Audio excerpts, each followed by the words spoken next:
MCD वाले पैसा लेके सीवरेज दे देंगे, सब कुछ कर देंगे, भी पैसा लेकर के मकान बना देंगे, सब धंधा एमसीडी वाले करेंगे। तो एमसीडी कल तक किसके पास था? पास नक्शा कौन करता है? और ये कोचिंग जो किनके अंडर में है? कोचिंग की जो स्थिति है, कोचिंग में सिर्फ पैसा कमाने का जरिया हो गया है, ना गुणवत्ता है ना क्वांटिटी है, बस आपको भीड़ लेते जाना है और भीड़ से कमाते जाना है। तो ये नहीं चलेगा ना, ये स्थिति अच्छी नहीं है। तो जो हालात है इसमें सारे कोचिंग के मापदंड को तय करना चाहिए। सारे कोचिंग पर चाहे देश भर में जो कोचिंग है, कोचिंग की को जो क्या उसका कोई मापदंड है कि नहीं, गवर्नमेंट का प्रोसेस उस पर है कि नहीं, गवर्नमेंट उसकी निगरानी करता है कि नहीं, क्या है सीसीटीवी फुटेज से लेके आगे पीछे, और भी जो व्यापक मापदंड हो उसको तय करे। एमसीडी के भ्रष्टाचार को खत्म करने की जरूरत है, चाहे नगर निगम हो बिहार में, चाहे वहाँ एमसीडी, मतलब 200% भ्रष्टाचार में संलिप्त है।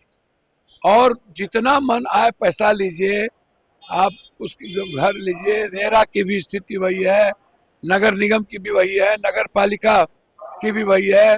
पैसे के बगैर कोई काम नहीं होना है, कुछ भी नहीं होना है।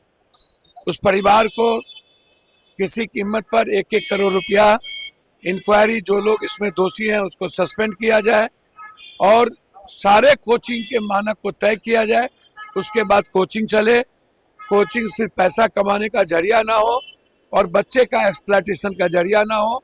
बच्चे का मेंटल टॉर्चर कोचिंग करता है। सर, नीति आयोग की बीते दिनों बैठक थी जिसको कई राज्यों के सीएम ने जो है बायकॉट किया है और नीतीश कुमार भी बिहार से नहीं गए। उसमें कहा यह जा रहा है, विपक्ष कह रहा है कि नीतीश बाबू जानते थे कि वहाँ क्या बोलेंगे, जब कुछ मिला नहीं बिहार को। तो सही बात है ना, विशेष राज विशेष पैकेज होगा नहीं, तो बिल्कुल सही बोल रहे हो आप। इसको देखिए ना भाई, कहाँ आप हमको जरा बताइए, बिहार को कुछ मिलना नहीं, यूनिवर्सिटी मिलेगा नहीं। आप जो रूटीन वर्क में है पूरे देश में, बिहार में उस रूटीन वर्क से कम मिला। जो 3 साल पहले पुल की बात हो गई, जो 3 साल पहले रोड की बात थी 2 ठो, बांका के आप विद्युत परियोजना को पिरपैती कर दिए। तो अन्य जगहों पर 1.5 लाख करोड़ रुपया, 2,69,000 करोड़ रुपया आपने दिया यूपी को, और हमको पुराने घोषणा में ही उसको ऐड करके और मार्केटिंग करने लगे 59,000 करोड़ रुपया। अब विशेष राज पर कोई चर्चा होनी नहीं थी। तो आप अपमानित करते हैं ना बिहार की जनता के साथ साथ बिहार के मुख्यमंत्री को। तो उन्होंने अच्छा काम किया कि अपमानित होने से बचे। अब ममता दीदी को तो अपमान कर ही दिया, बेइज्जत कर दिया, जाना नहीं चाहिए था। तो इसीलिए नीति आयोग का मतलब है अब बिल्कुल सरकार की नीति को फॉलो कीजिए और सरकार जो चाहे उसी को बोलिए। सर, पूर्णिया में कल डकैती हुई है, सीतामढ़ी में भी एक युवक को जो है पेट फाड़ दिया गया है। उसका तेजस्वी यादव ने भी ट्वीट किया है कि बिहार में भ्रष्टाचारी पुलिस जो है गुंडों माफियाओं को बचा रही। नीतीश सरकार लॉ एंड ऑर्डर में एकदम नाकामयाब है। सर भैया, हम किसी लॉ एंड ऑर्डर लग रहे हैं कि ये लोग सब दूध के दूल्हे हैं, सब महात्मा गांधी है।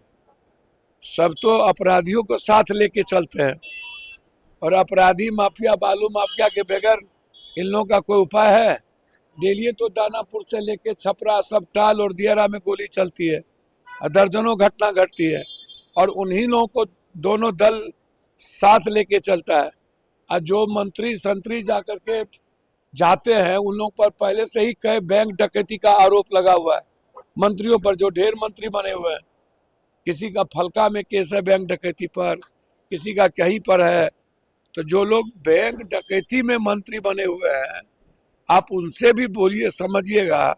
और अपराधी माफिया जैसे एक पार्टी और नया घूम रहा है, जितना रिटायर भ्रष्टाचारी आईएएस है सबको वो दल में, और जितना माफिया है सबको दल में ला रहा है। तो हम मुख्यमंत्री बना देंगे, सबको प्रधानमंत्री बना रहे हैं, माफिया अपराधी सबको। तो ये जो लोग हैं ना, जो लोग बोल रहे हैं ट्वीट करके, उनको कहिए कि पहले अपने दल में साफ सुथरा करें और अच्छे लोगों को लाए। जातीय आधार पर क्रिमिनल का मूल्यांकन न करें। क्रिमिनल क्रिमिनल होता है, किसी जाति धर्म का नहीं होता है।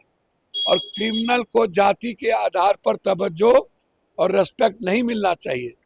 जब तक मंत्री के साथ क्रिमिनल घूमेंगे और पूरे बिहार के जमीन के धंधे में मंत्री, थानेदार, डीएम, एडीएम, सीओ, सीआई और डीसीएलआर इन्वॉल्व रहेंगे और अपराधी उसको तवज्जो देगा, तब तक गोली भी चलती रहेगी, लोग मरते भी रहेंगे, कोई बचने वाला नहीं है।